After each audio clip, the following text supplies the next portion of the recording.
All right. Good morning, ladies and gentlemen.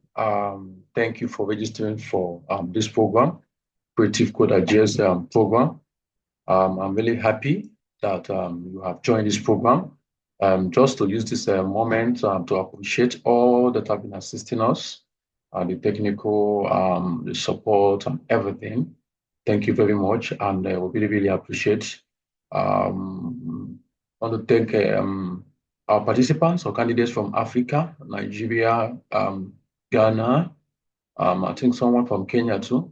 We want to thank you for our participants also from China. Though some of them have not registered officially, so we're using this opportunity to ask you to register officially.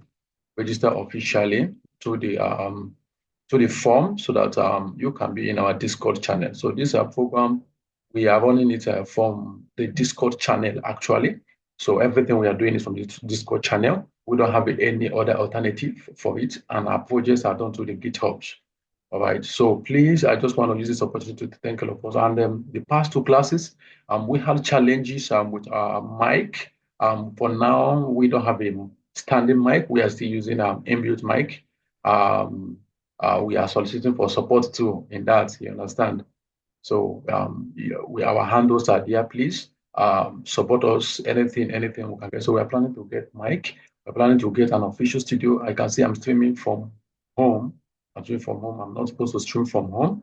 I'm supposed to stream from a studio, a place where the environment is cool. You understand all those environment. So for now, I'm streaming from home, but notwithstanding, we'll continue. So this program is actually meant for software developers, data analysts, and digital marketers. If you are in those three categories, you are welcome. Please, if you are not in those three categories, actually, this program is not meant for you. So please, you can assist us, you can support us, and we will really, really, really appreciate. So I will be taking the camera off as we go straight to the program. Today we are going to talk about what we started, the second class for software developers. So today will be the third class, and then tomorrow will be for the data analysts. So see you in class. Thank you.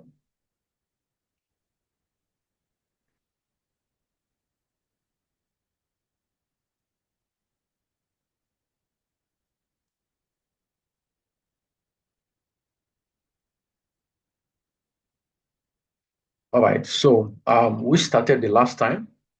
We started with what is domain, explaining what a domain is, a port is, an IP address is. So we said a domain is like the name you give your website. You have to talk about difference between websites and web pages and all those, a web page, web pages, and everything. So we said domain is the address of a website on a server. So just like a physical address. But the domain is not understood by the browsers. So what brothers understood are numbers. That's the IP address. So the IP address is just the address that is given to your domain. It's a number that the computer understands. So who does the translation to the computer system to understand that, oh, this name I typed, google.com, means 192 points, and this. That's the work of the domain name system. So we explained this the last class. We talked about this. So we said that the domain is humanly friendly address, like your www.google.com, while your IP address is the machine friendly numerical address. You can see it usually comes in 4 bands. You can see it dots, so 4, usually from 0, it ranges between 0 to 255. Though we have some values or ranges that have been private, like they are made private, you can't use them. They are for big organizations and institutions, governments, and whatever, so have you. So, but you have the ones that you can use. Now, we also talked about port. We said that port is the mouth in a server. You know, your website, everything you are having that you are selling online, they are hosted somewhere. They are sitting on a machine. We call them the servers. So all those servers, they have mouths. You want to talk to them, you talk to them through the mouth. That mouth is called port. So you must come through a port. So you have one of the used ports is the 433 443 port that we usually use for HTTPS and routing. So the hypertext transfer protocol secured routing usually use 443, while people that use HTTP, especially doing testing and development, you can be using your port 80. So, but you have various ports to use. You can use 5,000, 3,000, 200. You understand? Just use any port, but you can make a lead. You can look at it online and see some ports that you are good for. Doing development is really good. Like there are things we call best practices doing development. So people usually use port 3,000, port 5,000, and me, I sometimes I use port 8,000 doing development. You understand? So please avoid port 443 because if you start using it in development, maybe when you want to launch online, the development is going to start having issue with them because all those ports that are working under HTTPS. All right. So that's that about domain and port. So we said that in the last class, so please let's take note of that. Let's take note of that. Very, very important. Okay, so we want to differentiate between a library and a framework. So we said a library. What is a library? We gave some examples of library in the last class and some examples of framework. Okay, so we said a library they are small, focus on specific tasks. They are usually functions, just a set of codes that have been pre-built. They are built codes, just like in your Excel, you have all the functions and formulas. So your libraries are like your functions. They are built for you. Just use them. Some functions, they perform a particular task. So you want to do something, just call a library and you use it to perform that particular task. So they are very small, but helps you instead of you to start writing those lines of code to perform that one particular task you use those libraries to perform that task. You get it? So they're very, very important. So you have some examples of libraries in front end.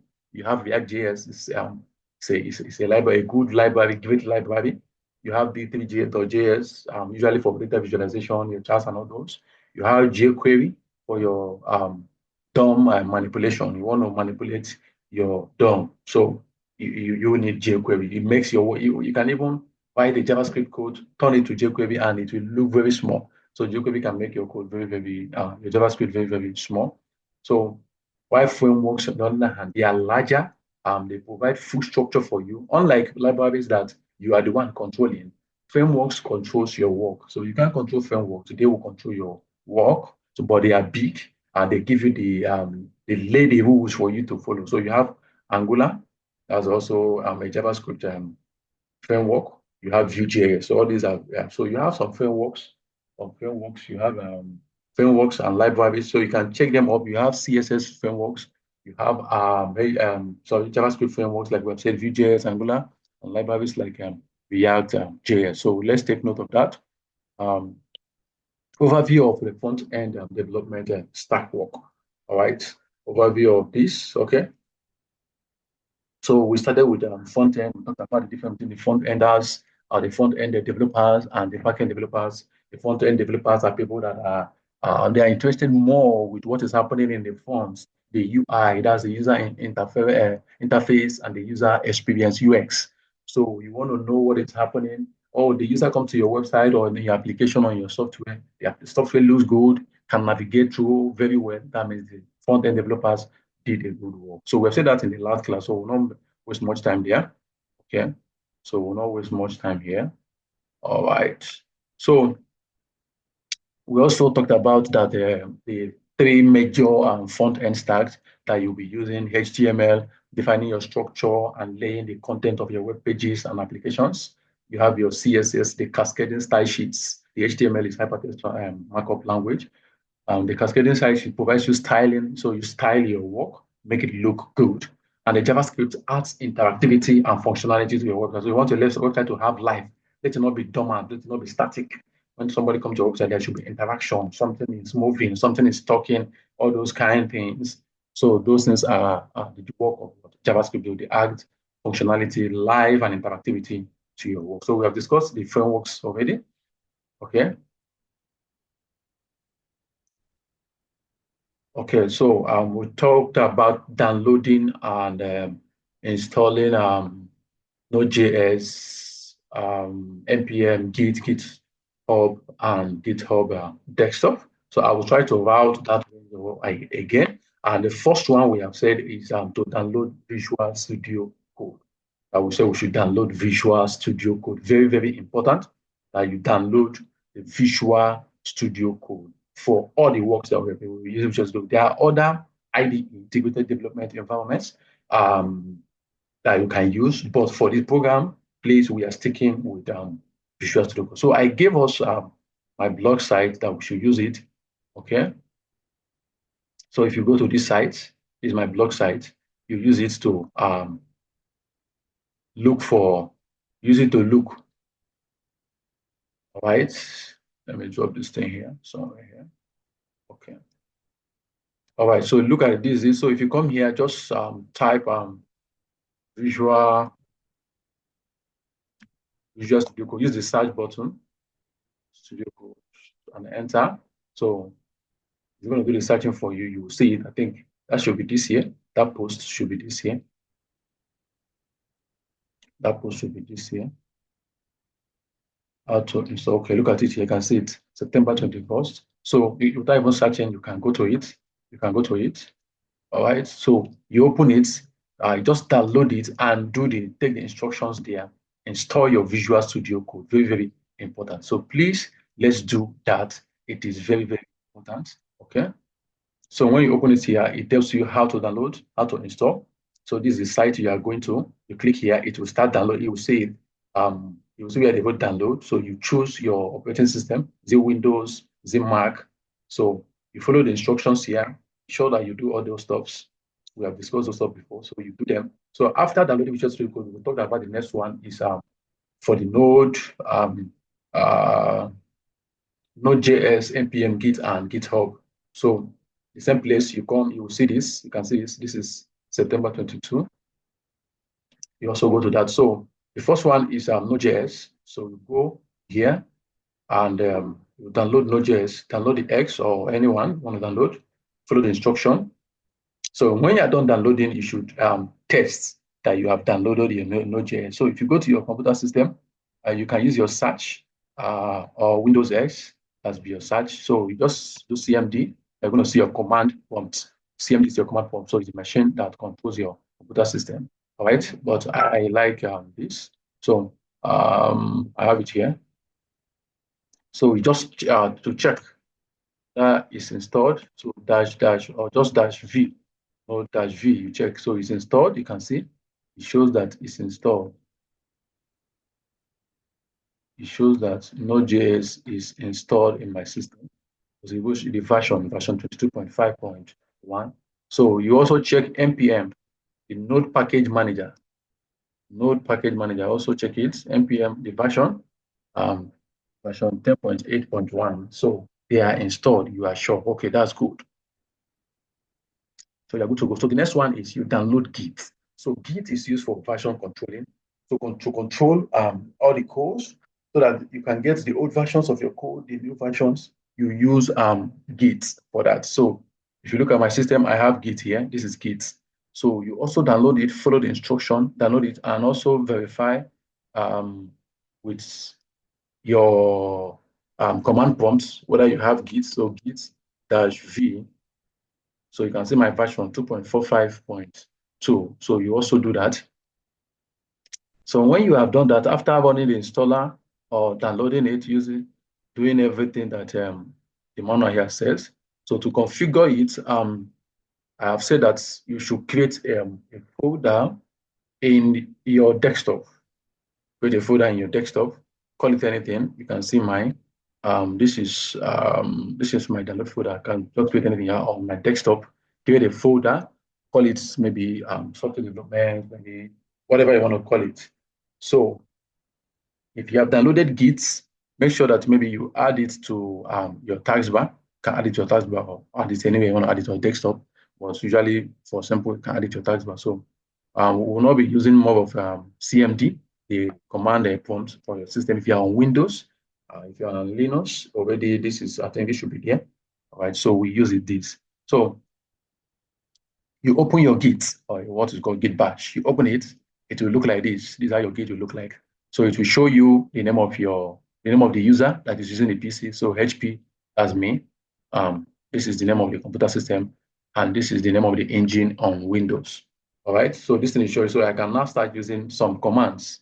So the first thing is, first of all, I'm going to go to the direction or the location of that my folder. For now, I am still at the root of my computer system. So we use what is called CD, change directory.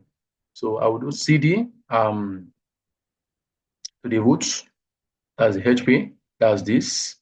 I'll put my slash. I'm going to downloads, can complete it with my tab. And I'm going to this folder, can complete it with this. And I'm going to this. So that's correct. I press my enter and you can see it now. So we are here now. We are actually here. All right. So I can go to that folder, which can show you that folder. That folder is somewhere here.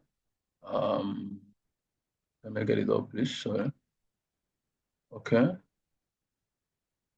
That folder, okay, look at it here. You can see it from downloads to this, to my name. You can see the folder here. And this is the content of the folder. So I have this and my YouTube stuff here. So I can open the students one. These are my files there. So I have used this to navigate to that place. So I can know what is inside it. I can do LX, list my files. You can see it. I can see that YouTube. So I can see it. I can see the YouTube. I can see this. So that's it. So I can clear this using my clear.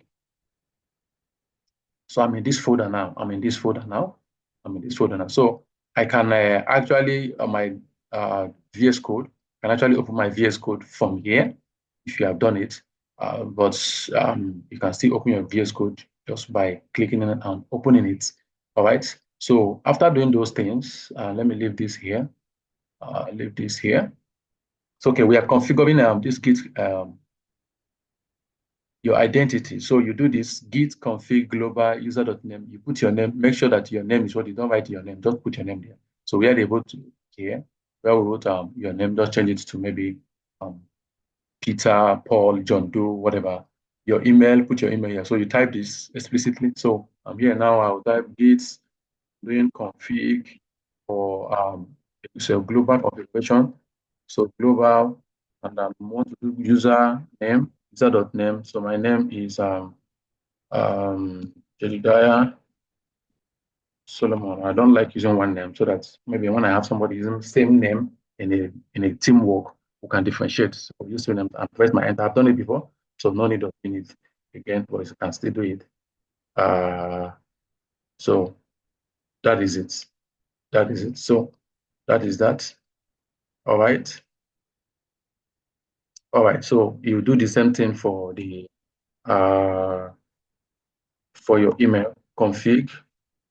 It's a global configuration. So user dot email, and you put your email, example mail at gmail.com, for instance, and you do that. All right. So you do those configurations and you can check it using git config lists. You list, you can see it. So if you come down, you can see me. You can see the user, you can see the name. Okay. All right. So those are the configurations you do. So downloading and installing GitHub Desktop. So GitHub Desktop is used instead of using these Gits. Sorry, let me end this stuff. Here. Okay. I clear this. So this is using commands. For using the Git, you'll be typing commands using your command, but it's very, very important that you learn it, very, very important. But something very, very sharp and very, very easy is the essence of GitHub Desktop to make it user-friendly, easy. So download your GitHub Desktop, follow the instruction, sign in, make sure that you have signed in to your GitHub like this. I'm signed in, you can see me, I'm signed in already in my GitHub, my browser. Then after downloading it, in your options, it will look like this. This is it. So when you come to here, options, you can see it here. There will be sign in. You click it. It will take you to your browser to confirm if you are signed in. If you're not signed in, you ask you to sign in. So for you to do this, that means you have created a GitHub account already. We have explained how to create a GitHub account already and share your email with us in the form. We give an email. We give we give a form in our Discord channel where you will submit it. So join our Discord channel. look for it in the announcement, our Discord server, look for it in the announcement channel. So please, very, very important. After you have done that, we said the next thing is to clone the repository. So for people that are getting confused about this, we give a pattern. This is the project. This is the project GitHub repository. Every project we are doing is in this repository. Every classwork, everything, activity is here. But here you have what is called branches. So for now, we have 3 branches, 2 from me, 1 from one of the students. So you have the main is the first branch, cannot be changed. And we have added some security stuffs around it so that you can't disturb it or scatter it. So I have this as a personal one, acting as somebody like a student, a demo account for me, acting as a student. So you have this. So we said this is a pattern. You write your first name or any name, you have just one name, put dash, and the program you are using, right? So program you're using, though we said you should use underscore, but so it's also okay. You use dash, there's no problem. So Silas, software development, John, data analyst, something like if you're doing all, Solomon all, if you're doing 2, John, data analyst, software development, so that we can know what you're doing when you push your code. All right. So if you come here, you will see branch, you ask branch. You don't have now. So when you give us your email, we add you. You can now see this this repository. This repository is called CreativeCoderJed students. So what do? You go to this code, you go to code, you will see HTTPS, SSH, GitHub CLI, but you are going to stay at HTTPS. Copy this URL, all right? Go to that's your folder that I've created in your system. That's this, remember. Go to that or this thing. I can do it here. So what you're going to do is you do git clone. You paste that you have copied. Paste that you have copied. If I try it, it's not going to work because I have it there. So it's going to say that I'm going to override. But what I'm going to do is let me go back, CD 2 times, I will go back. So let me do it here now. Git clone. I will do this. This has a cloning into, you can see this.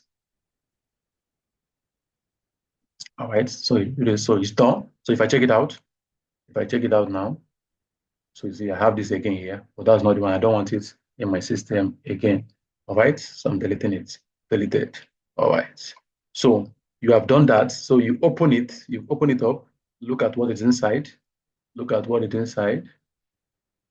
This is how it should look like. So you should see all these codes, So actually you can just, since you have what do you call it, Visual Studio Code, you can right click on your folder, go to more. You are going to see open with Visual Studio Code. You are going to see this. So you can click it. So it's going to open it for you. Visual Studio Code is going to open for you. Or you can also use the Git. So here, I will navigate to that Creative Product Code. So Jed. So I will navigate there and just give the command code dot, and it will open it for me. So it opens it for me. Okay, so I can end this.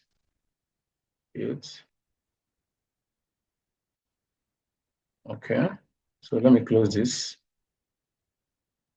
All right, so I can clear this.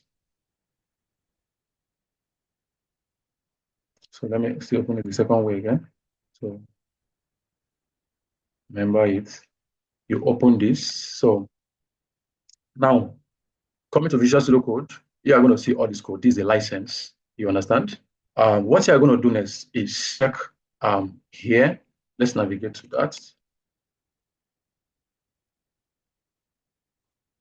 Yeah.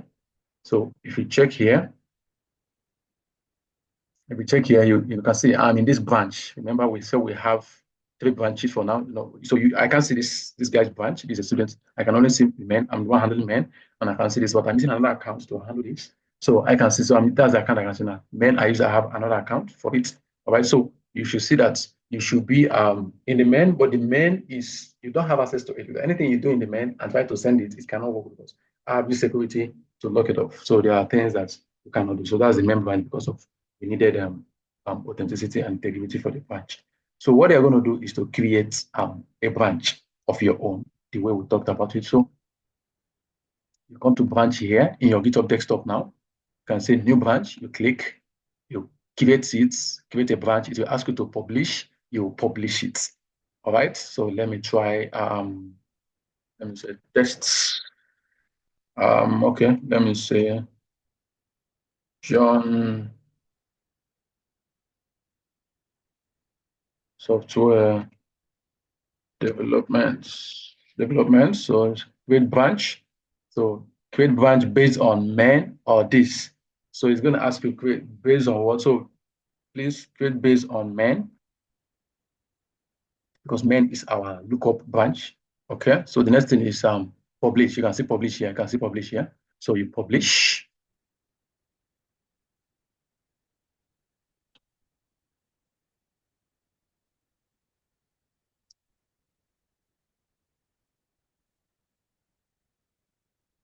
So that branch is published. If we check it now, and refresh this, we should have 4 branches. You can see we have 4 branches now. So we now have John software development. All right. So that's what you have now. So you are going to come here, move over to here. Now, the one you created, that's this. You make sure you click on it. And when you click on it, the next thing is to open it in Visual Studio Code. So you open it in Visual Studio Code. So you can use that branch. So if I open it in Visual Studio Code, you can see how this is. So this is how the main is. Remember, the other one is not main. So if I go, I have more codes in the other one, my personal this here. If I open this,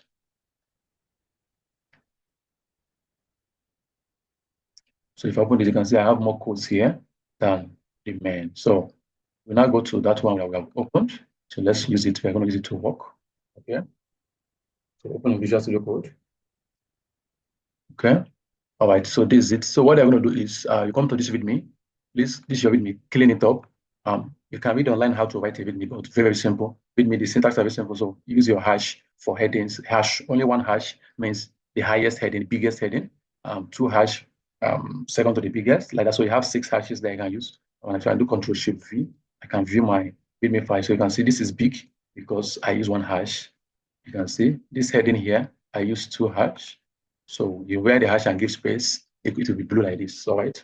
So that is that. So you start writing your, so readme is a file in your project that tells people what the project is all about, gives how to install a program, what the program is all about, what it does, the importance, and everything about your project. So that's in your readme. So you can see readme, the extension is called .md.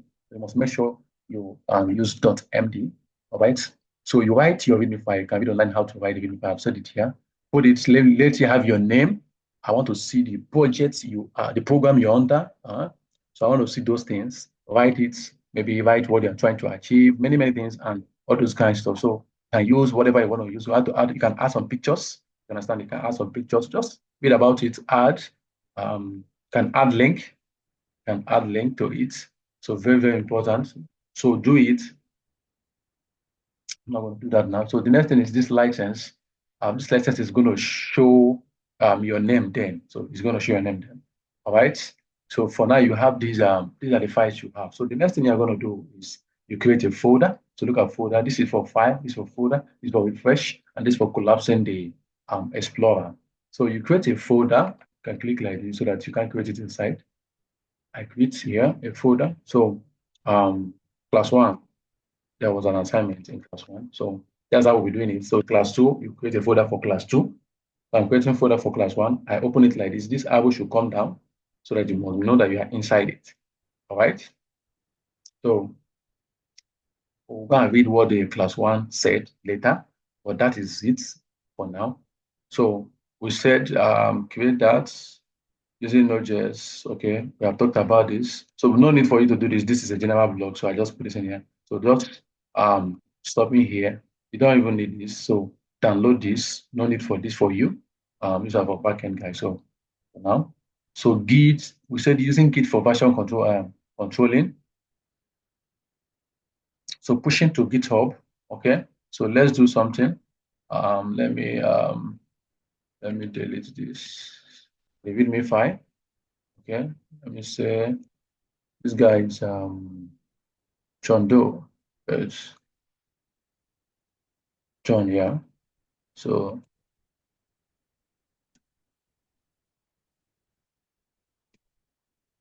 I am John Doe, software developer. Please, this is not compulsory. You do it your own style. Write anything you want to write as content. So just anything you like, you can just put it. I am from Nigeria and I want to learn how to develop software.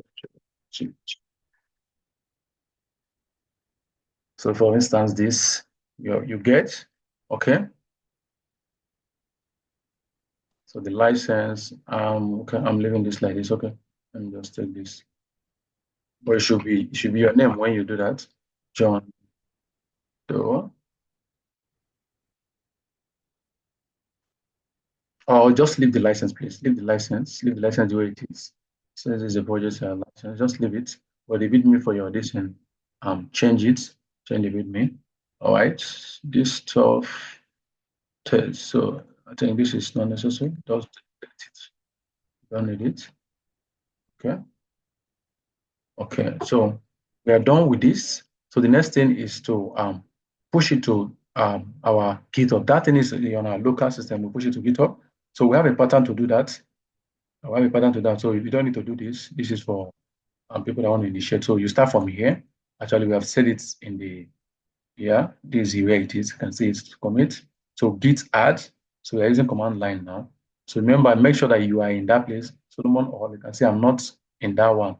So I'm closing this. Let me open. Let me see.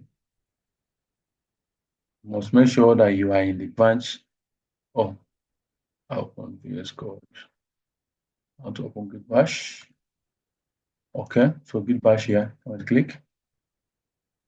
You can see John Software. So you must make sure that's the person working. So that's how you know the person that's working. So you remember you can change it from here, who is working. When you change it, you have to go and close this terminal and you open it again. So now, so I do git add dots. So it will stage what you have done, stage it. So I have said it before that I'm not going to teach GitHub in this project. You are going to learn it. Just go and learn GitHub. Just do anything you're going to do. Just learn GitHub, how to navigate through GitHub. I'm going to give you these basic stuff. So we stage it. We're trying to add our work online. So the next thing is there must be a commit message. We are committing it now so that there can be version controlling. There must be a message to it. So we do git commits. Your commits should be like this. You can see it. There's message. Describe your message. So let's say I just want to say my message is created a branch. Created a branch. I'm done. I just okay. That's good. And the final thing is now to push it. So git push. Where are you pushing to? I'm pushing to origin. And what's the name in the origin? You can see it here. You push to origin your branch name. So this is the branch name here. So let me just have strength.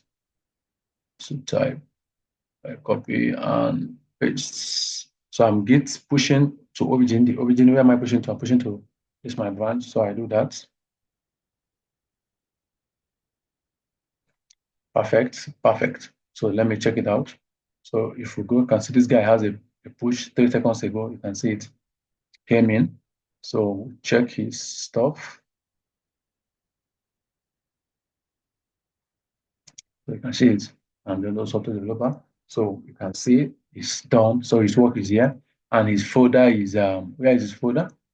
Class. Okay, there's nothing in the folder. That's why the folder did not so when you don't have anything in your folder, nothing will not add for now. So let's add something to that folder. So let's create a file in that folder. this class one work. So let's create a file. Answer, or just okay. Let's just say answer. Yeah, just say like using small letters.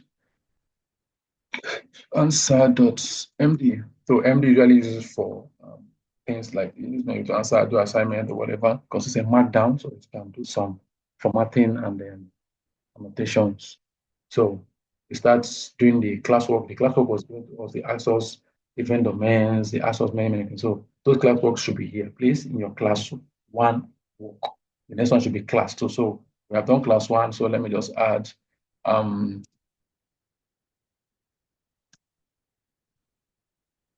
classwork. Let me just add this so I can save it. So done that. So this is saved. So if let me now go and push to GitHub desktop. Now remember, we have pushed to Git.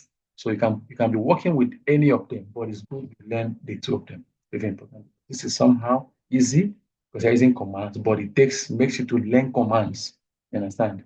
This is using the interface very easy, or the easiest, using just the interface. So you can see when you make a change to your code, if you make a change to your code, when you come to GitHub desktop, you are going to see the changes. You can see the changes I've made. It's telling me that I added one change file. So if I go there again and maybe add, let me add, um, let me just add a picture, whatever. Okay, let me just add another file. Just add another file. Let me say data.csv. So let me just add a CSV file. Name, program,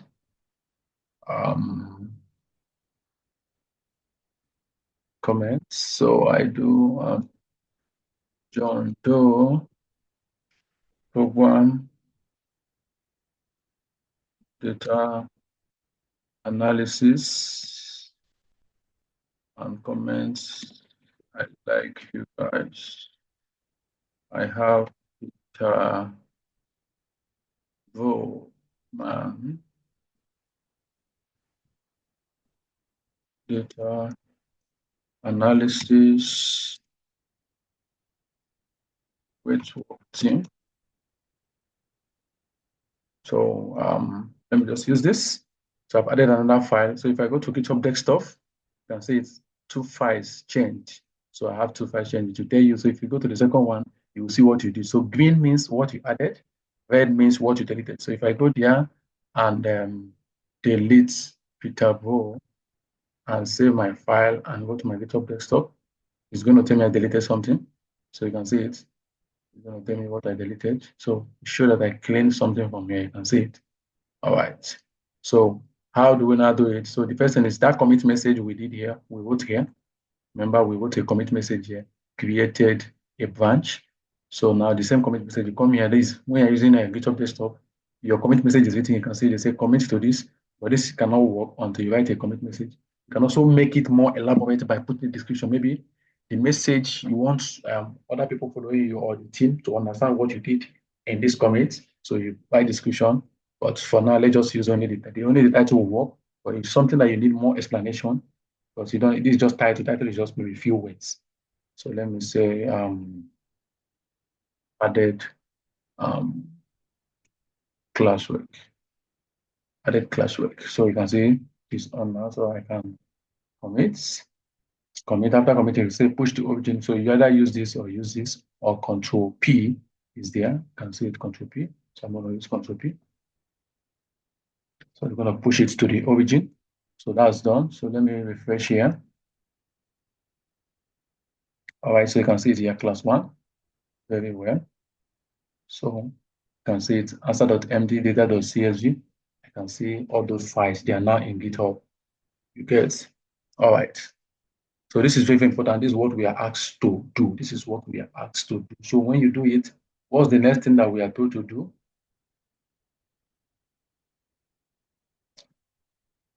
So the next thing we are told to do is, okay, let me go to main and read from the main branch. this.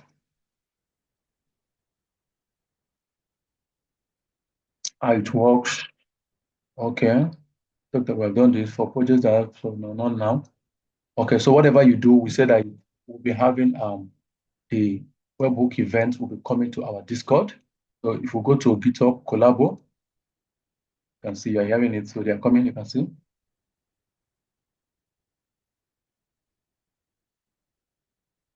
No results. Okay. So this should be coming here. These are GitHub. So whatever you do, should be seeing it here.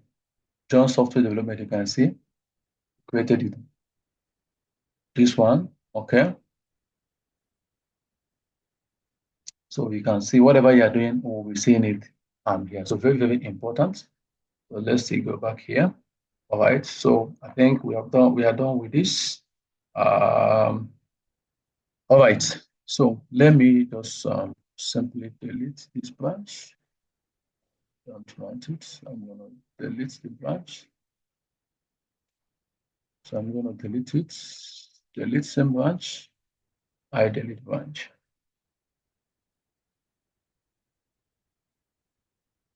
So if I go online again and refresh, so 3 branches should come back. So John, all right, so that guy is off. Okay, so that is that about so that's how you be doing your work. So anytime we have a project, you create a new folder in your work here, create a new folder. So these things are gone. So I have to open this guy from here. So open Visual Studio Code. All right. Okay. So please, that is that. Okay, so let's go back to what we are doing. All right. So we have talked about that. Git, GitHub, and GitHub Desktop. All right, so you are asked, so this is one of the classwork in the note. If you check the classwork, so one of them is that first question we answered. This differentiate between a library and a framework is there. That's question 1. So I'm going to answer it for you here. So please don't copy mine. Otherwise, make sure you read. It's very important.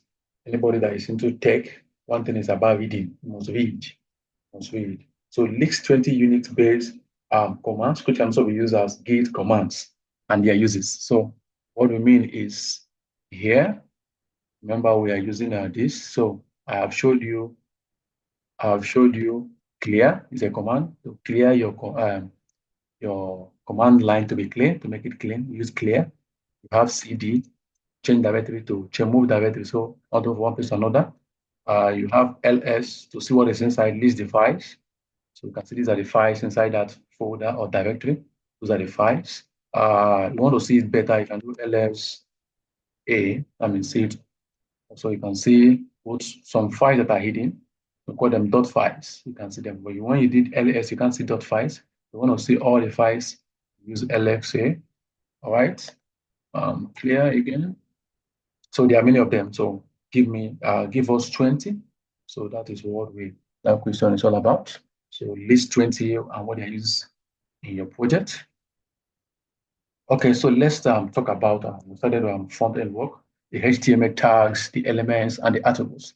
So we said HTML means hypertext markup language. That's the language of the web that advises to do the contenting.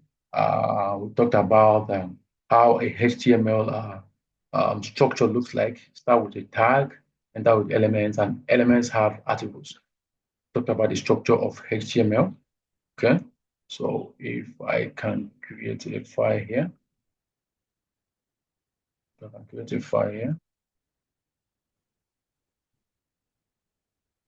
Plus 3. So HTML files must start and end with .html. Every file has an extension. So HTML, right? So it starts with doc type. So you do this, you can see doc type. Using VS Code, IntelliSense is added for you automatically. So click doc type. So this should be the fourth thing you should have. Doc type. All right. So this starts with this symbol. Not to waste time because we have done that before. So we can do we can populate it. We can populate this using your exclamation mark and your tab. So you get a template, a boiler, what we call a boiler template. So this is a boiler template for you. So you can see it. The template start with doc type. So this thing specifies that you're using HTML5. It tells us that we are in the using the HTML. You can put the language attributes. So language attributes, I think that we are using English. We can use that in English language. So if you're using Chinese, should we CN, and I'm using English, please. All right. So you can even specify if you're using UK or US English. So you can move that further to do that. All right. So the next thing again is the head. You can see how this thing is. So this doc type is only itself. Or look at this HTML. If I close this, it's closing everything because this HTML, this is the end. So this is the opening, this is the end. All right. Okay. Let me take this off. Let me take this off. Save. So if I do just type my HTML and press my tab, it's going to ask me HTML5, HTML. So I just want this HTML element for now. So this is the opening, this is the closing tag. We talked about tags and elements. So this is the element now, the HTML element. It has the opening and the, so how do you know opening? You can see opening start with this bracket. The closing one has this slash before it. So it means everything that you want to write should go inside. So I can push this one down. And if I save, do I have a formatter that is doing that? All right. So the next thing is the head. Next thing is the head. So I'm using I'm not trying to type like do this. I understand do this. So you are still got what I'm using the IntelliSense I've added. So the head, what goes in your head? So when you what's the head of your website or whatever you're working on? If you come to this blog, if you go close to the top, you can see the name, how to download, install, and use Node.js is showing there. You understand? If you go here, it's showing you that's the head. So anything that you want, both this picture that we call favicon, all those things goes to the head of your web page. So all those things that can be found here. So you can have your meta tags. So you have your meta. So you have this. Can have description. You can have redirect, you can have, so you just look up for meta. There are many meta. So meta just gives some information, usually, that the browser can use in your website. So we have description, you can just write the description and the content. So this description means what does this site do? What does this particular page do? So I can say my main page, something like this. My main page. Okay. So you can add, or there are many meta. So you can look for them up. And look for them HTML meta tags. So you can look for them. There are many. There are many meta tags. Many of them. Okay. Looking for pictures. Okay, you can see them here. So you have chart set. So the two that you need, very important, very important. You need viewports and this. So let me still do that again. So you can even use this HTML, you use 5, and you also populate it the same way again. So you need this, meta char set. So UTF is encoding language that makes sure that your site or your page can be translated, can use any character. So you can use Chinese character, you can use African character, you can use Pakistan language. So that's the essence of this. So these two are very important, while others are secondary. So the next one is your viewport. So you are telling any device that is opening your software or your website or whatever, the viewport that is going to use. So the viewport was the content, and the content is going to be the width. So you're talking about the device width. So you're telling to start, the initial scale is where do you want it to start 1.0. So if I made this 2.0, that means any device that opens it is going to scale to 2.0. So that is not good for now, except there is need for it, you can do that. So these two are very important. You can also put meta author. Meta author. We have meta author here. Okay, we don't have meta author. So, but you can put your meta and sorry, put my meta. So name, I can just clean this. I'm not doing description today. Author. Okay, so the contents, I just write CreativeCoderJed. So the next one, I can hold my shift, my alternate, and my down key. I will duplicate.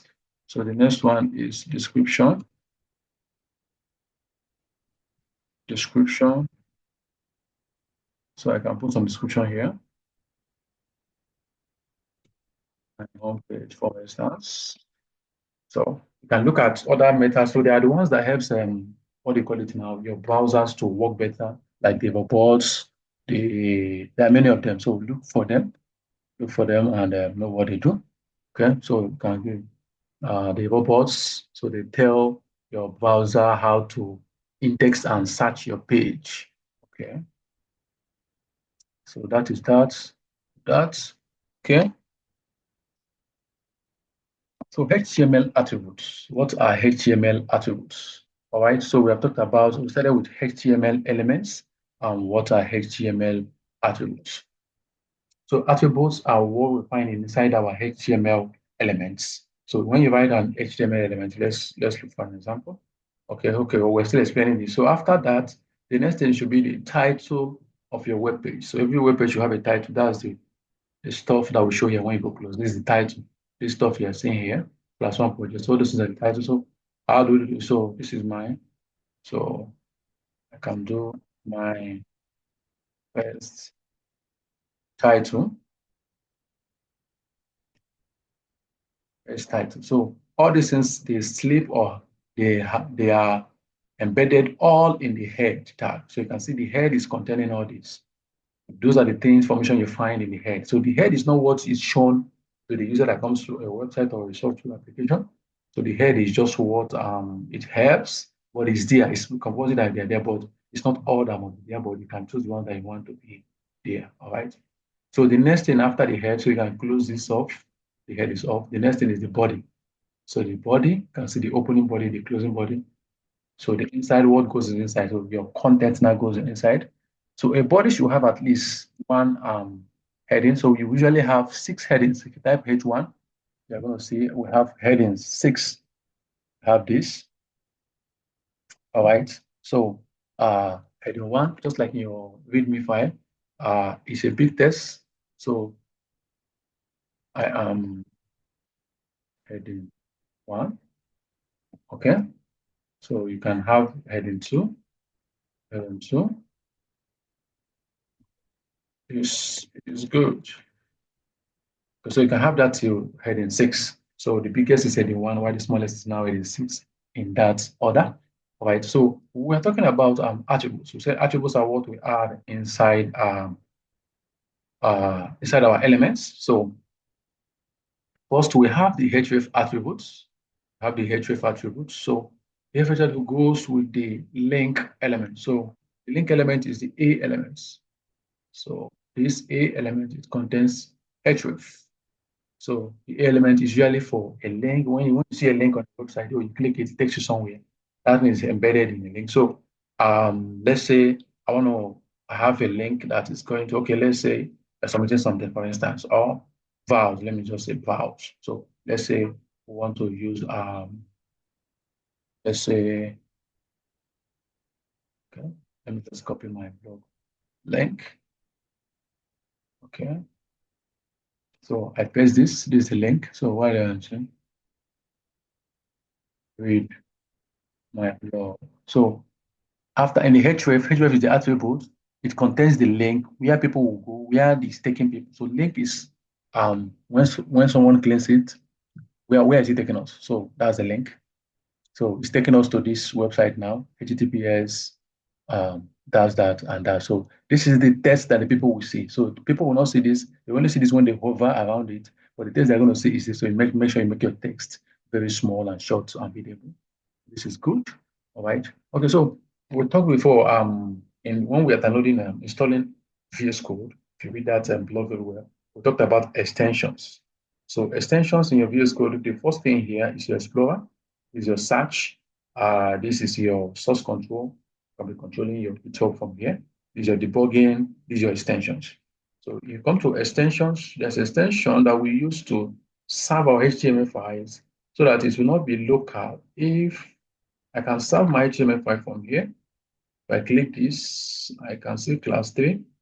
I can right click on it and open with the browser. You can see it. I'm heading 1, this is heading. If I go close here, I see my first heading is there. So you can see the link. read my blog is there. But when you look here, take here. So you can see as I open this file, it started from my root, the user, I'm HP, download where my folder is, down to this file, class3.html. This is using what is called a file protocol method. We are using a file protocol method. It's not very good in the sense that let's say, let me make a change to this. Let me say, oh, I don't want to build my blog. I want to say, see my blog. If I save it and still go to this, nothing changed. Nothing changed. It's still here. It's still here. Still in my blog. I have to refresh my page before I can see this. So we don't want this when we're developing. We want real time. Anything we are doing, we want to be seeing it every time. So we have to use a server to serve our file.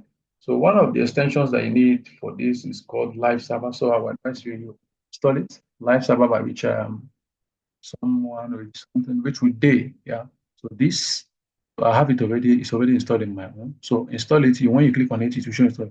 For instance, if you can see this installer, so it should be to show here. You install it. When you install it, if you come here by the side, you are supposed to see open in live server. But if you can't see it, you can right click and you'll see open with live server, or you use the shortcut alternate L, alternate O, or command L, command O for people in the Mac users or Windows users, alternate L, alternate O.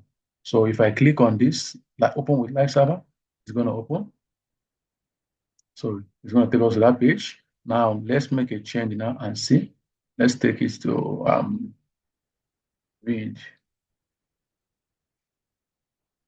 read my blog and see. You can see it changed. So if I change it again, read my blog 2 and go there, you can see it's changing it in real time. So you can see when you look at this, this is using file protocol method. So it's using the following your file route, following down to where the file is. So we don't use this, we avoid this.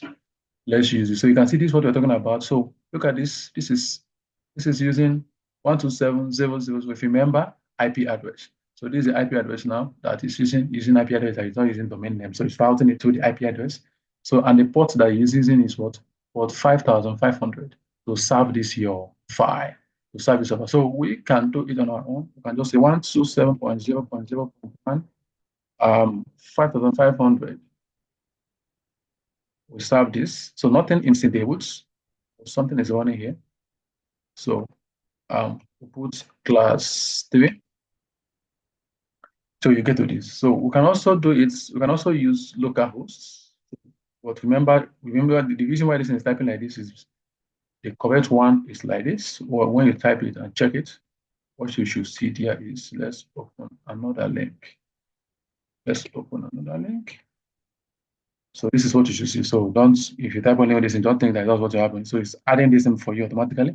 It's using the HTTP protocol. Remember, this is just for testing, not secured. HTTP versus HTTPS. So testing and all those things, you use HTTP. So it's using it. All right. So we can also use the local host. So this is also local host. So we can just use local host for 5500. The same port that we are running there. /class 3.html. Remember? You can say we still see the same thing. So you either use this. So two of them are still local hosts, but the other one is using the IP address. This one is using the domain name now, like serious. So we still use this. So HTTP localhost for 5500. So anyone you use, 127 is a localhost. Localhost is local. So that's the name and that's the IP address.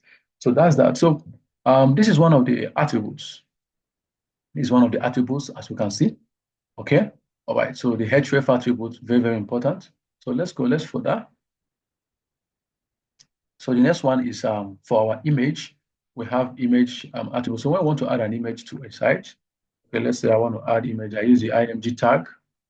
So you see this, you're going to see SRC, it means the source of the image.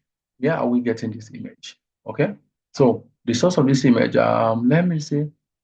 This, I have an image here called CCJ. You can see this image. All right. So I can also get an image from online. Let me say banner. Just say banner. Just copy this sharp. Check copy image address. There should be copy image address. Yeah, copy image address. Sometimes it used to be long. You can see this is very long, so I don't want this. Okay, I don't want this. So I have something that shortens URL. I have a URL shortener. If you go to my this, and you can use it for your work. You can copy the link. Anytime you have a link that is long, use it to shorten it. Go to the URL shortener. It's a simple app that does URL shortening. How are you? Okay. URL shortening. Okay. So this is the link here. Click on this. And this is a project itself. So you're going to take you to this. All right. All right. So you just enter the link here and click shorten URL. So you can see this is a bad URL. So let me look for another one. This copy image address.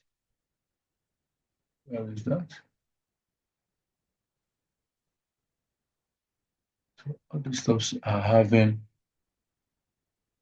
copy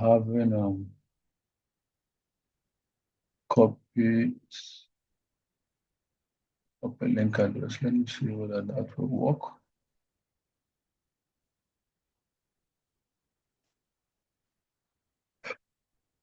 Okay, so this is the URL. Can copy the link and paste it here. Paste this. So let's say if it's an image, actually.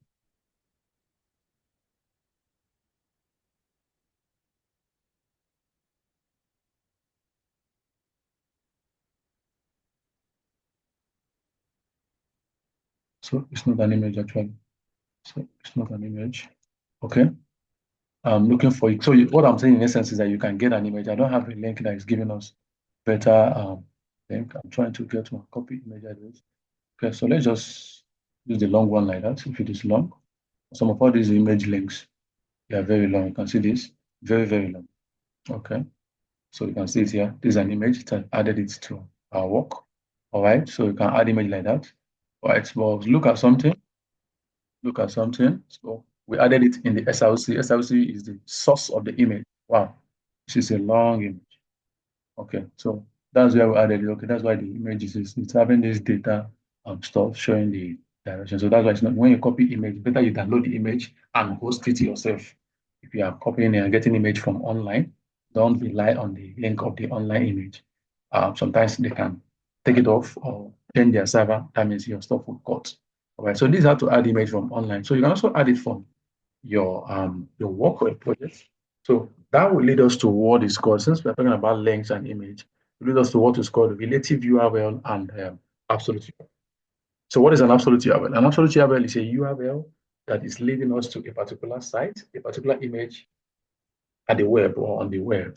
So it should have HTTPS or HTTP leading us somewhere. That's absolute. That's leading us somewhere. There's no diversion. It's leading us somewhere.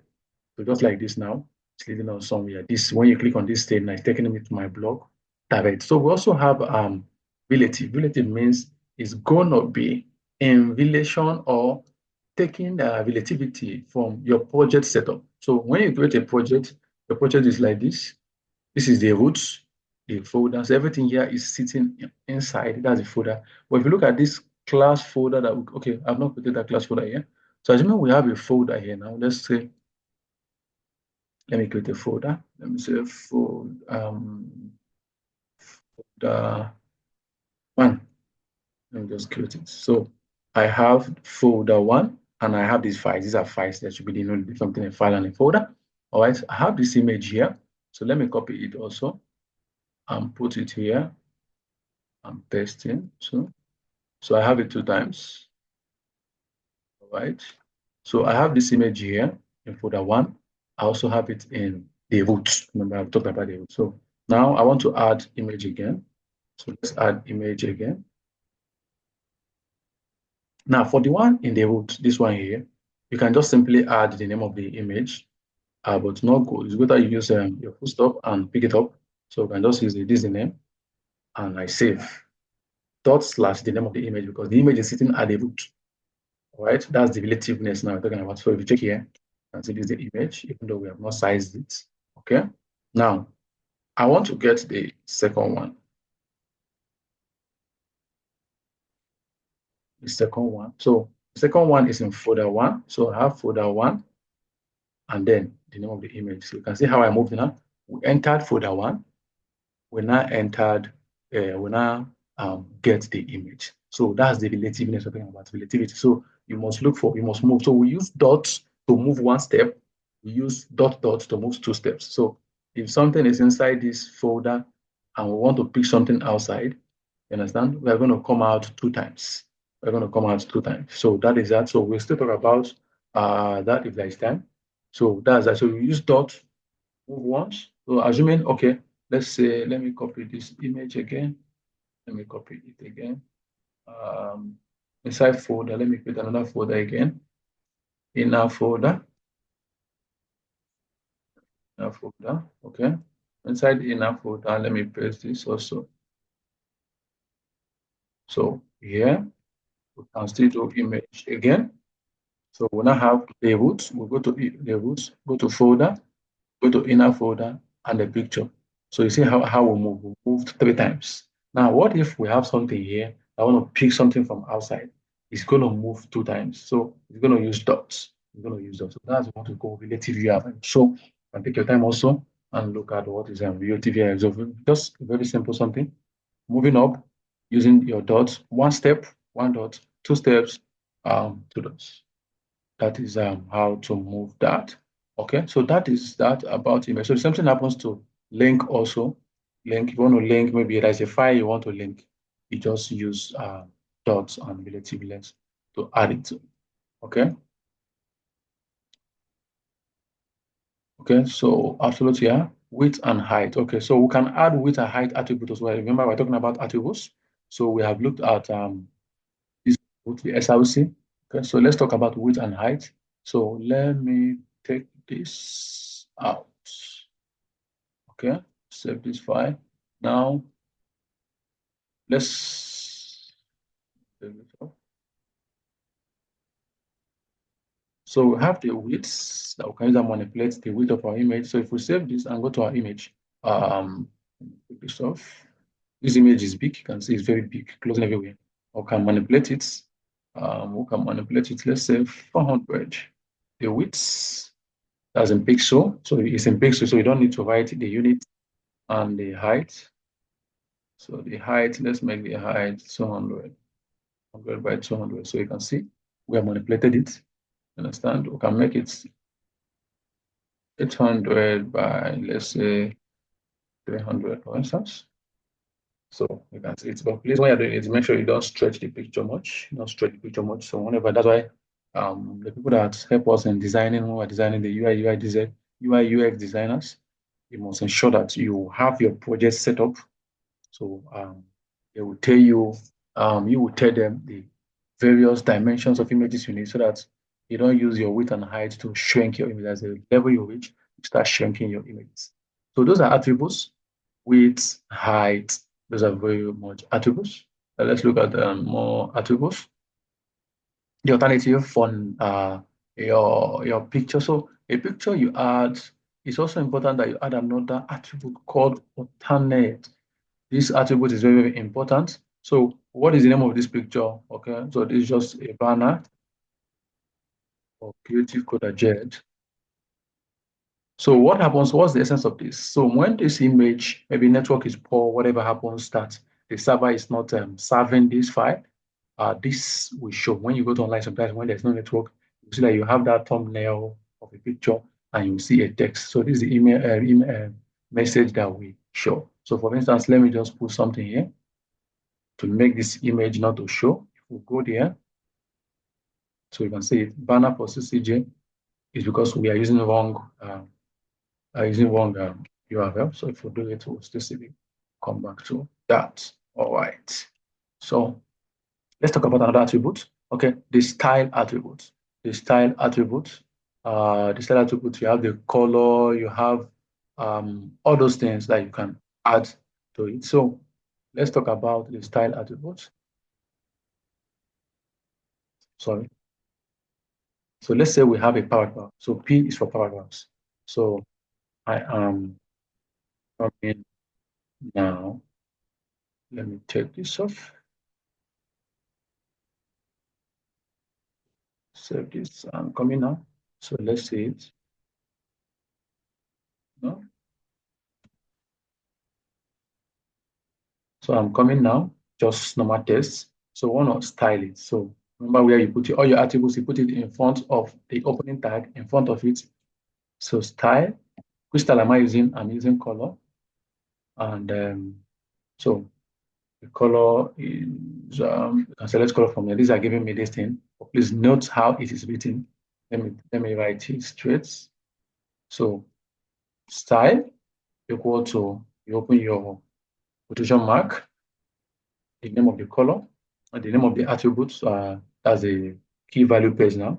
So color, and which color are we talking about? Let's say red.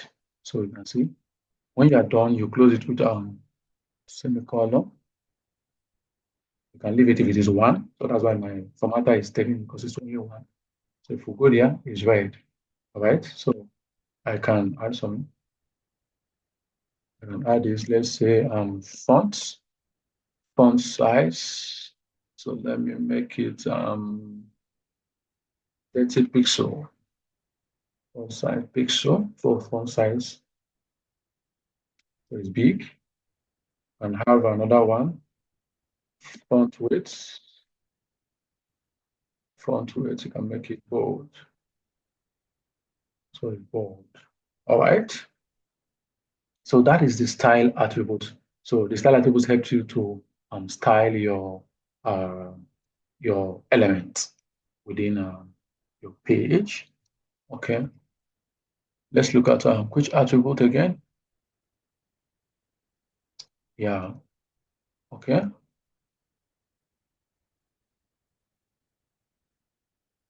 So we have the style attribute as we have talked. We have various attributes. So I think I'm going to give assignment on that. Various attribute, style attribute. We have talked about the alternative attributes. Okay. Before we go to this, I've talked about we have talked about that. So about the href. So there are various attributes. So assignment is to go and look for that, look for those attributes, look for more. So let's go to comments, colors, CSS, links, and image. So I think I've talked about image already, but let's talk about comments. So what is HTML comments? HTML comments, HTML comments. So what are they? Are they important? Yeah, they are important to us. Okay. They are very important to us. The comments. So let's talk about the comments. The comments are usually used for three things. To write the comments, you just need this, your exclamation mark, double dash, and this is my formatter is completing this for me. Well, you need dash 4 times and closing. So this is how a comment should look like. So at the center, you can write your comment. So this is a comment. You can see it is green in color because it's a comment. If we check here, we can't see comments. So comments are not shown. The browsers will not recognize, they will not read it, the machine will not read it. The comment is just for humans. So somebody looking at your code, what is code doing, what is happening here. Those are the essence. So number one, comment helps you to document your code. So you explain what each block of your code is doing. Very important. Very important. Comments are very important. For instance, you are developing as a team, maybe the team that is developing now, there is a front end, there's a back end, there is various departments, and maybe some people not leave or whatever, and some people are brought inside it. They have to read the code and understand what is happening. So when they are reading a code that does not have comments, they can't understand it. So the comments will help you to do that. All right. So you can write your comment on top like this. Okay, I have a block of code like this. I have maybe I have another paragraph again. I like coding for. So this is a comment. That's comment one. I can put another one.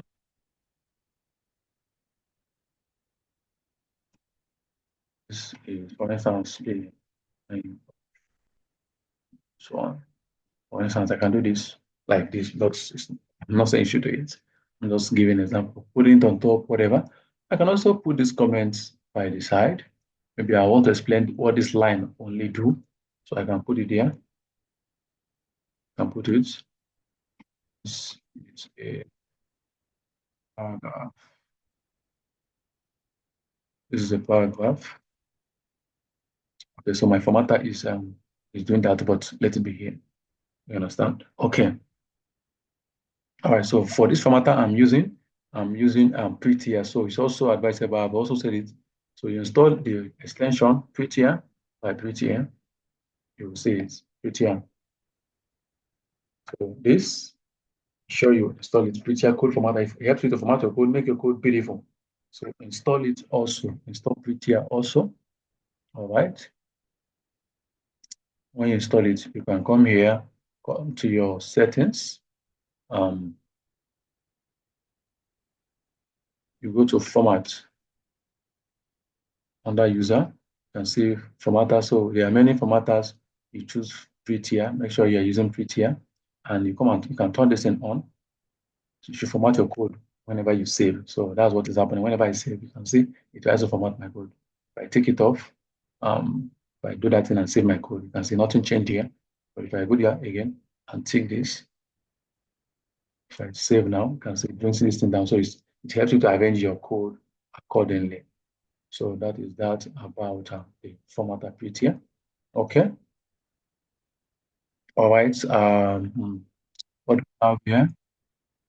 Okay. So let's go. So we have talked about that. That's comments. So the next thing is colors.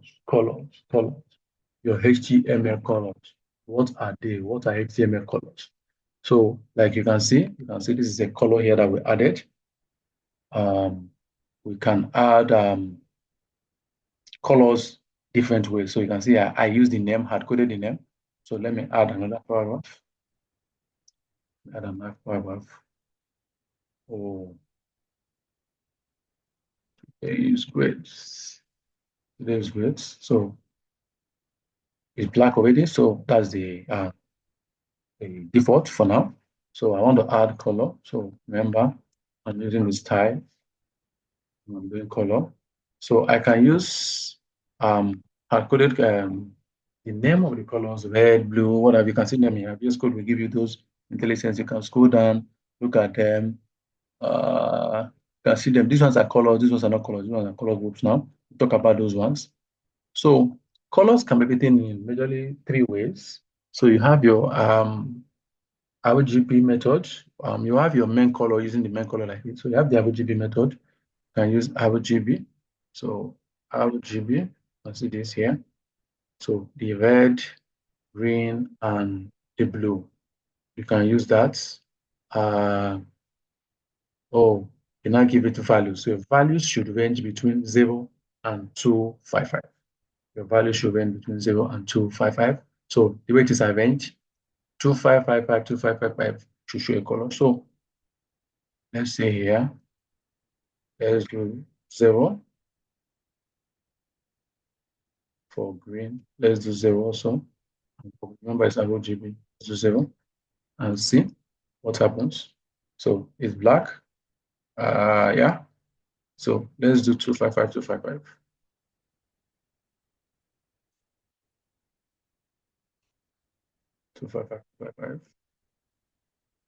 So it's white, so you can't see anything again. But the text is there, you can see it. If you try to do that on the copy, it's there because it's on white background. You can't see white on white background. So you can see by the side, you can see the color. You can come up and you can roll around and change it. So when you come close to this hand will come up. You can use this, drag, move here. As you're moving, you'll be checking the values. They're checking up, they're changing up. So you can see you're moving. You want this, you want this. You can move it up. So you're checking it. So you can see, save, you can see the color. All right, so this is called RGB colors, the red, green, blue.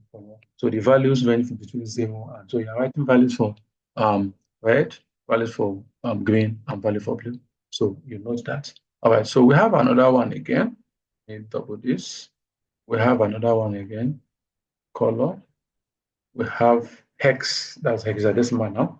So hexadecimal uses your the way it works is that it uses what do you call it now? Your hash. It uses your hash to work. So usually 6 values. So I do this, something like this. It ranges from your 0 to your F if you are good with mathematics. Remember hexadecimal figure or numbers from 0 to F. So that your RGB, it converts it from 0 to F. So we can have 6 zeros now. 6 zeros should be black. Yeah. And then 6 Fs now. It should be white. Okay. Okay. So that is hexadecimal. So you can now have values that you can now change. So let me just change the color. I don't have any hexadecimal of one here now. Let me just, so you can do this. When you come close to this, click, it will change it to hexadecimal. You can see we are here now. So we can change it, can get some values. So you can see, we'll change it. And so see. So you can see this is a value 59E580. So 6 values usually from 0 to FF, 00 to FF. So the arrangement. So there are online calculators that can also help you to do that. So if you don't know the particular color you are looking for, so you can say RGB to hex.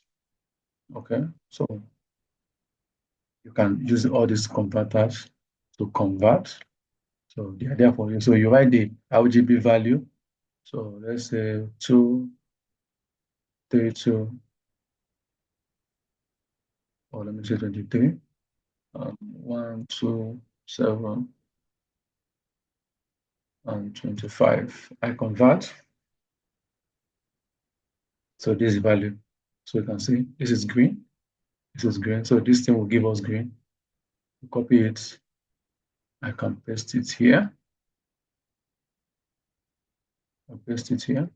That's still green. Still green. All right. So that is hex. That's hex for you. So we also have another one. We also have HXL. HSL, that's your hue, your saturation now, and your lightness. So that is HSL. You have your HSL there. Very, very important color too. So go close. You can see this HSL. So HSL, this is the hue. The hue ranges is degrees. It's in degrees from 0 to 360.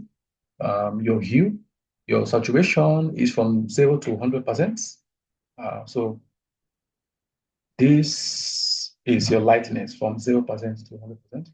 So 0% to 100% shows the color. So very, very important. You should know how to do that using HSL. So you can look them up. You can look them up. The hue, the HSL, and so forth have you. Okay. So you can see it now, HSL 12169, so it means green. So that's if you can even use a VS Code to be doing it, color changing can change. All right. So there are many, many ones. So I wanted to show you something. So for the RGB, if you look here, let me put this in down. For the RGB, let me add another one. We can have another thing. We can add what is called alpha channel. Alpha channel means opacity. Opacity. So how do we want the color from 0 to 1 is alpha channel. Alpha channel ranges from 0 to 1. So 0 means transparent, 1 means opaque. Opaque means you can't see through it. So I can add A here as alpha channel. So I can come here and put a comma. So I can say 0. Let's say 0.3. Alpha channel is 0.3. So you can see this thing is like this. Now let's make it 0.9. So you can see.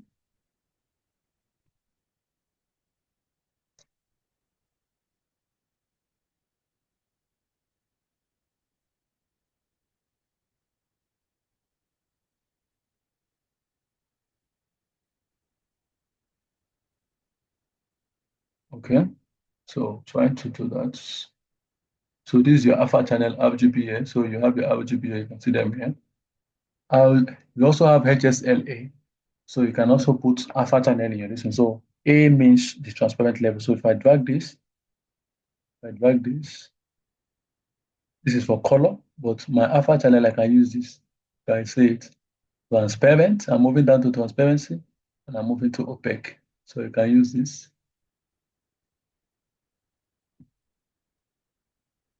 Yes.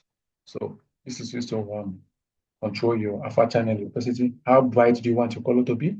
So the color is bright here, while the color is heavy here. Looking at this, this is your alpha channel. Why this is your color for HVS now, your view by and your saturation. Okay, so that is that. Let's talk about CSS. So what is CSS? Cascading style sheet. Remember, we talked about the three powering tools of front end. So CSS. So we're not getting CSS now, but how do we use? We can use CSS in our HTML like this. I want to take this off. Open a boiler again.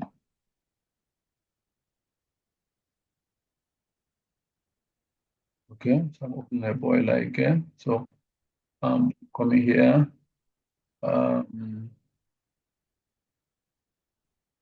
Post one. Then that title class. Let's do this. Okay. So now we have CSS. What is CSS?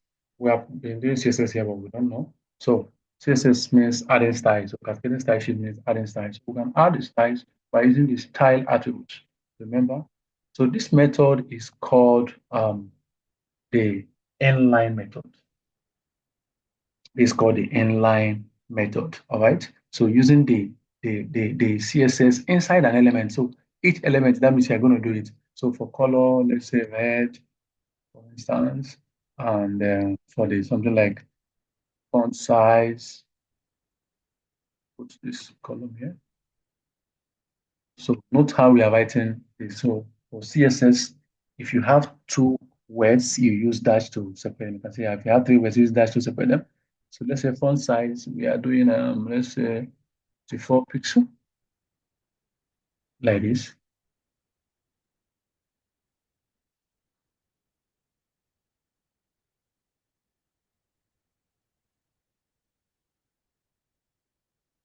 Okay, so we can see that body one. Okay, all right. Now this is inline text, you understand? But imagine a big website. You want to write it inline. How do they do that? They can't do inline. So inline is especially is maybe for learning or maybe just hot fix. Hot fix. There may be something that you just want to fix it hot. You can just add inline to your work. All right. Okay.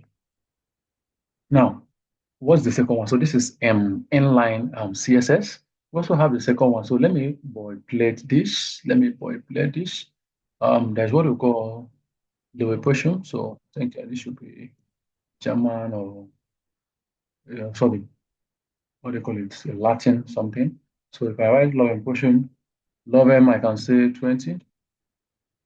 Just shift to give me some things to work with. Just give me some Latin stuff to work with because I want tests on my work. So I added it here.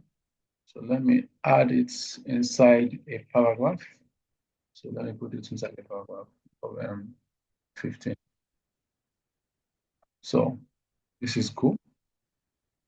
Okay, yeah, cool. Let me add another one.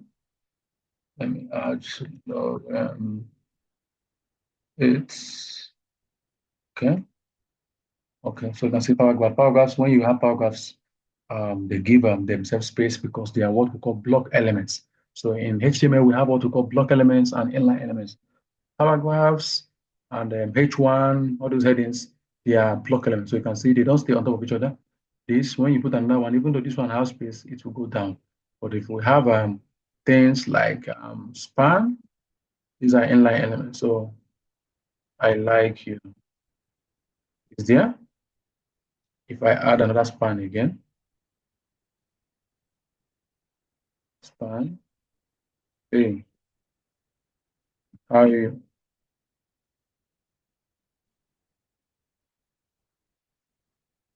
So it's inline. You can see it. They continue the same line because they are inline.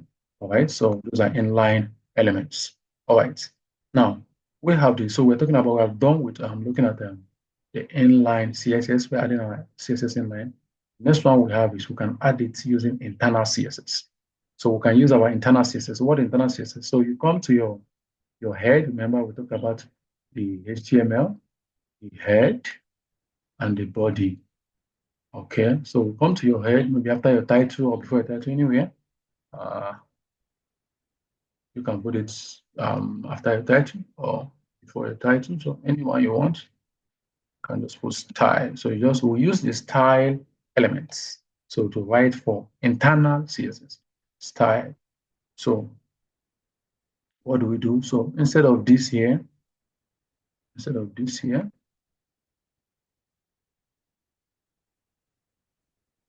I want to take this off. Let's see how the page is like. So you can see it's default. So I want to write the style now. So we want to say our P elements, all our P are, so we'll use like this. Our P elements, they are going to be the color is going to be, let's say, blue. So this, we want this. So we'll check all our P have turned to blue. So we want our span, comma, all our span, we want them color to be red.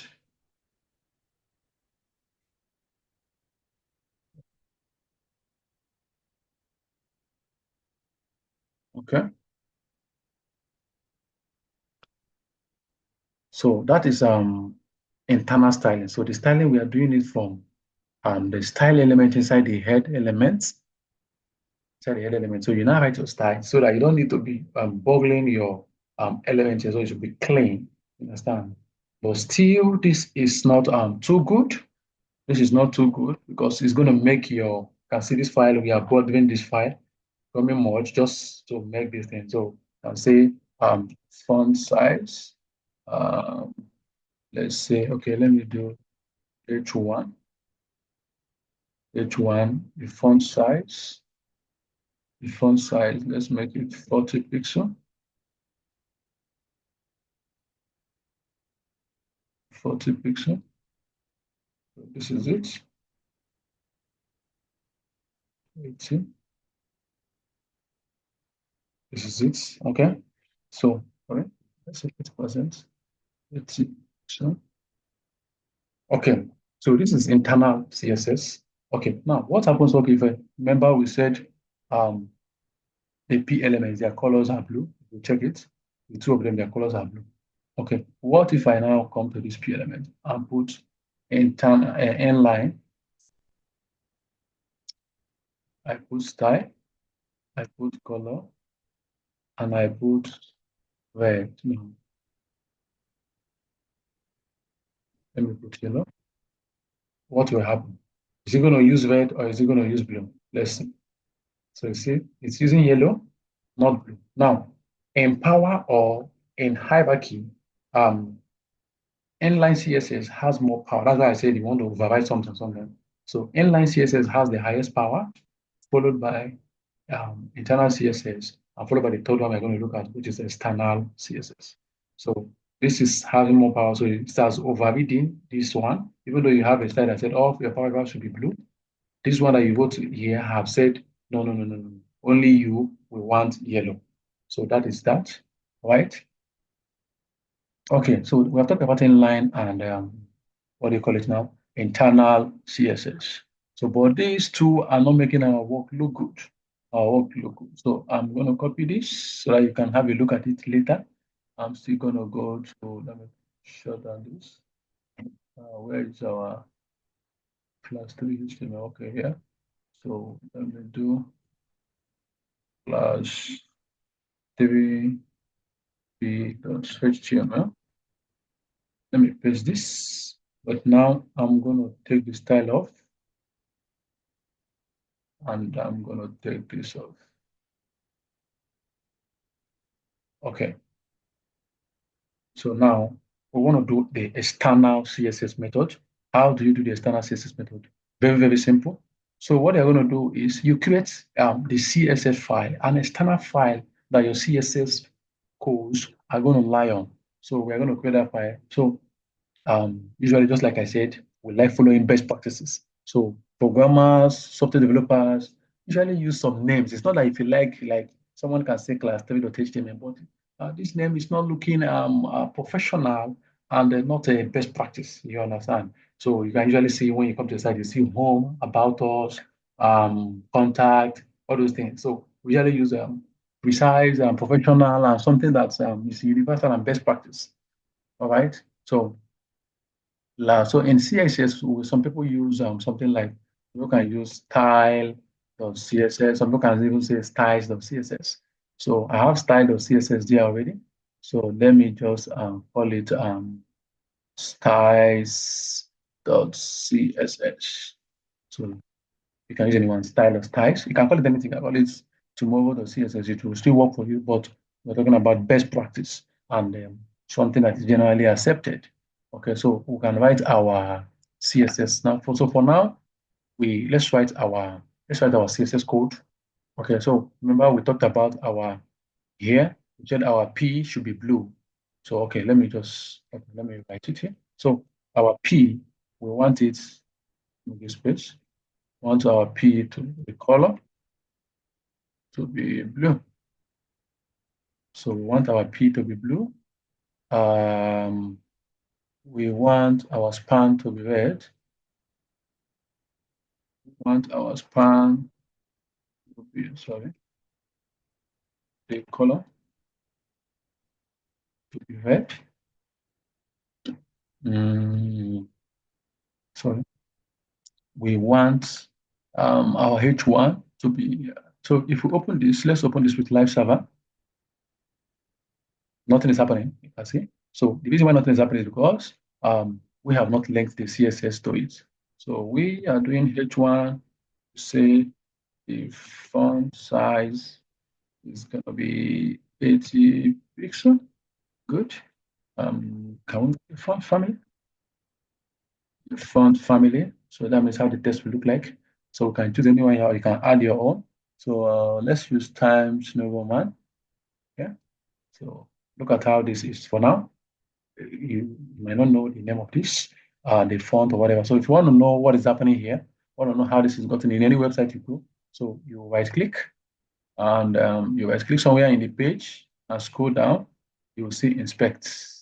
So you will see inspect, you will see view source, you can see inspect. So two of them will work, but inspect will show you everything. The view source will show you the source code. So if I use view source, I'm going to see the source code. You can see this is source code, but apart from here, remove your eye from this side. This will by the live server. Live server is adding this so that I can be working online. But this is our code. Can you remember? This is its title. You can see it. Title class body one reportion. So that's what we have here. So you can see that's it. So using view source, you can see the source code that people use. The front end, you can't see the back end from view source. You can only see the source front end. What is happening? Okay. Now you can also use right click and use inspect.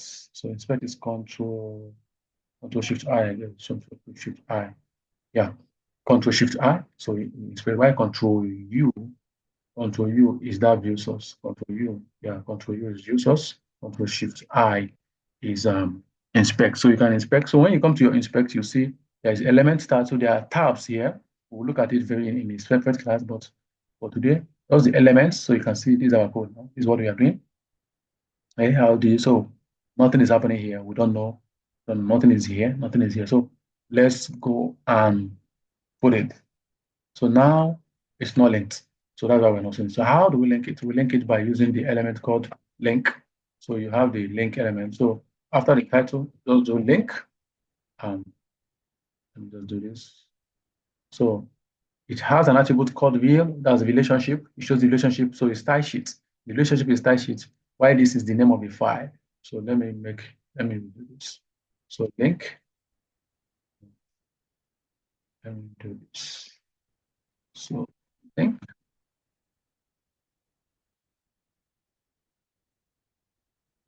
the relationship, you tell us the relationship. The relationship is a style sheet. It's a style sheet. And they now give us the href now. That's where it's coming from, the source. You look here, where is this? The href. Give us this. So what to do is href. The code is, so I said you should just better use so that you can get it relative URL. You can type it only and get it, but it's advisable to use dots. You understand? Advisable. So styles, not the former one. This is the one. We're looking at styles.css. So if you not check, not here, if you not check now, so you can see. So you can see this. Okay, so let me change this to body 2. No difference. Okay, so you can see it now. The colors, everything, they are working. They are working. So we have linked it. You can see. So you are coding your styles differently, and your HTML is different. So this is your CSS file now. It's different. This is your HTML file. It's different. So this is the best practice, and this is what is used. So you put them differently and link them, So this is very, very important. Okay. So if you go to the inspects, you can also see the CSX here.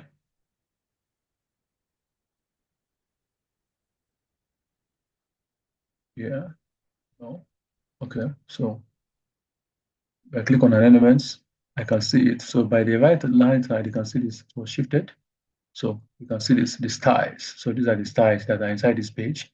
The browser we also add. So we have what is called browser default. When you added this thing, it was black. Those stuffs are added by the browser. So the browser use default CSS. So there's a style sheet inside the browser. So whenever you pull a web page or whatever software app, it gives you those until it receives a CSS. So this is the CSS coming from this style. So user agent is from the browser. That's the meaning of the user agent. Injected style sheet is one that is injected maybe by the live server and all those, anything that is working in your site, any external application. So that is that about internal, inline, internal and external style sheets. Okay. So let's look at that again. Okay, the next one is links. We've talked about image before, so I'm not going to talk about image again. Links. So what are links? We have said that links takes you somewhere using the A elements now. So the href, where you go into google.com, blah, blah, blah. Okay. So it's www.google.com. So you are going to write a test. Go to Google. So if I check it out, so go to Google. If I click on it, it's going to take, let's say, get Google. All right. So let's do like this. Let's do google.com. Let's click the listen and add the HTTPS. So let's do it again. Okay. So go to Google. Where am I?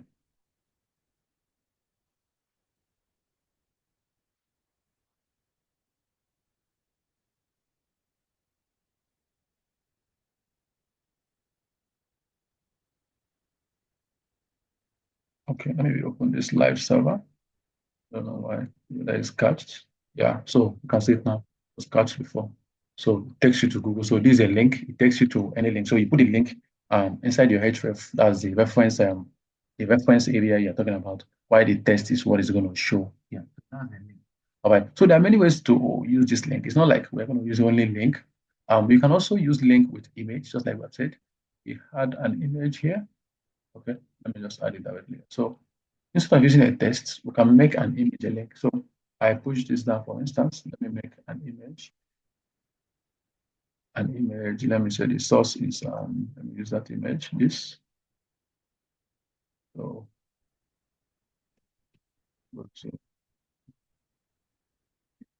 remember the alternative name. So it means that this image is inside a link. So whenever you look at this image, it's different from a normal image. It's different from a normal image. It's going to take us to if you click on it, it's now a clickable image. If you check this image, so let's give it a width and height. So remember the attributes. So let's make it 100 and the height. Let's make it 200. All right. So this image is clickable. You can see there is a hand on it. It shows that it's clickable. It's not like the normal image. Let's add this image separately after the link. It's different from this. This does not have the hand. This is not going anywhere, but this one is a link. So if you click on it, it's taking us to Google. So you're wrapping your link, you're wrapping your image into a link. So that is also we can do that. So we can also do use the image for what is called bookmarking. All right. So every element, remember what's an element? This is an H1 element. This is a paragraph element, P element. Every element usually have what is called class and ID. So class means a group they belong to. Okay. ID is a specific or unique identity given to each element. All right. So maybe let me make something beautiful.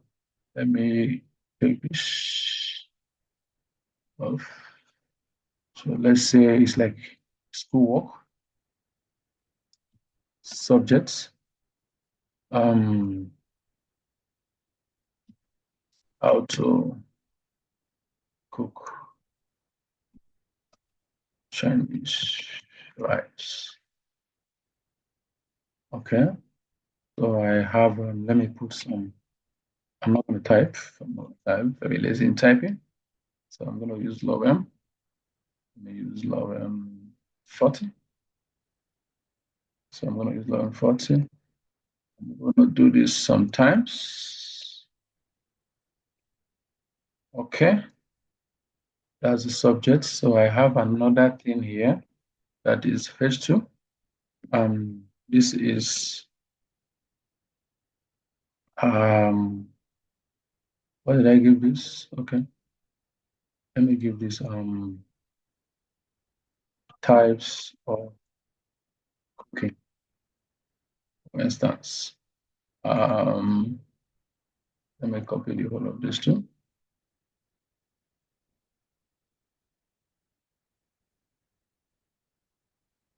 Okay, so if we view, you can see how it is. Okay, so this stuff we added here. Let's reduce this stuff. Which one? Let's make it 13.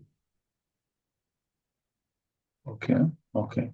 So you can see this. So let's add another. Let's add another. Let's add another. So this, let's say,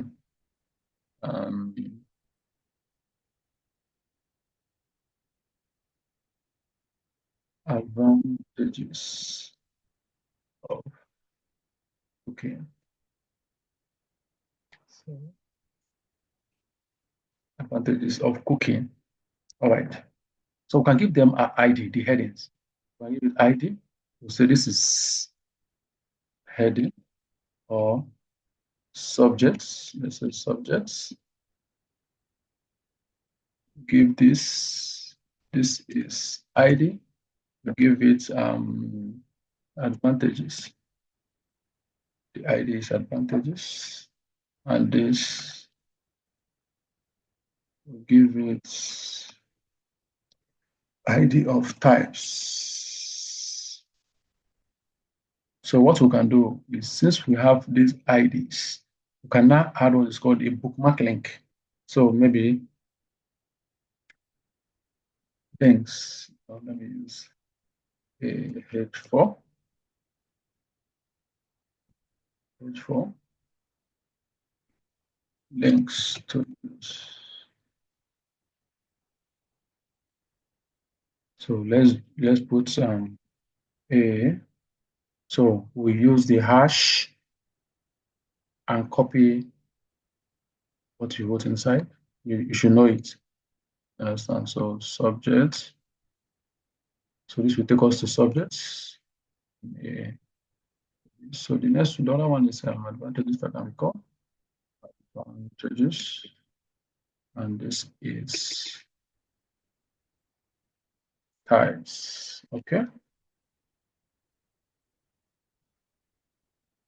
Our link. Did we touch our link? Did not touch our link. So why is it not showing? Okay.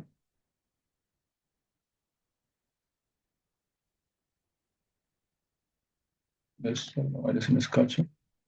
So let's reopen this. Let's see why it's not.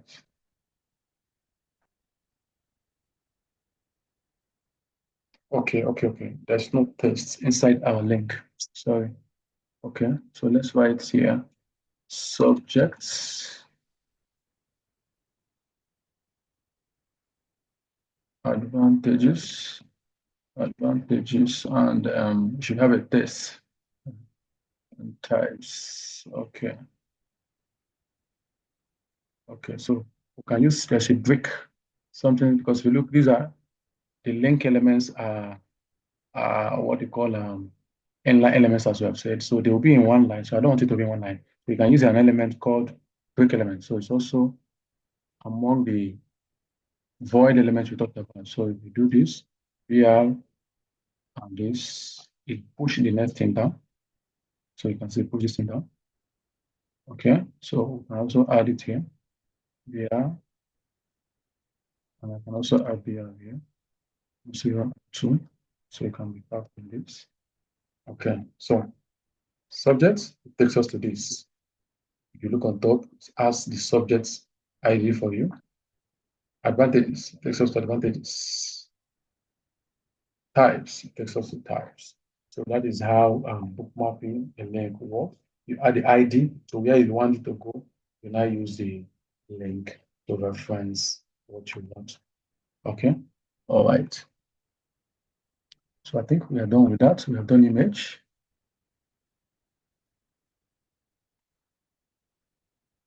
Okay. So, ladies and gentlemen, we have come to the end of this class. I will urge you as we drop the first assignment we are dropping now. The assignment will be dropped in the class. So we're having our class today by 5 p.m. West African time, 11:59 p.m. Beijing time. So check it out. It will be on Zoom. The Zoom link will be sent to us.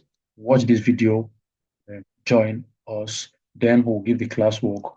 We'll add some questions within the class. The class will last for just 30 or 45 minutes. Thank you very much.